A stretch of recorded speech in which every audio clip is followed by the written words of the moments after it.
最近咳嗽的人比较多，今天呢尝试2种咳嗽小秘方。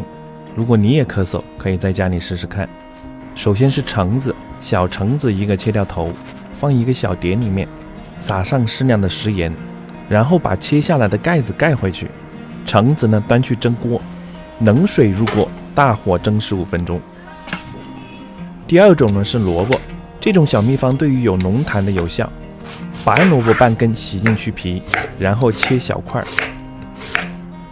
放进打果汁的搅拌机。光萝卜是很干的，加上半杯左右凉白开，把它打碎，过滤掉渣渣，留下萝卜汁。这个萝卜汁的味道有点辛辣，但喝了还是挺好的。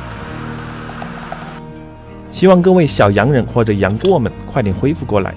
年底了，也祝大家身体健康，每天开心。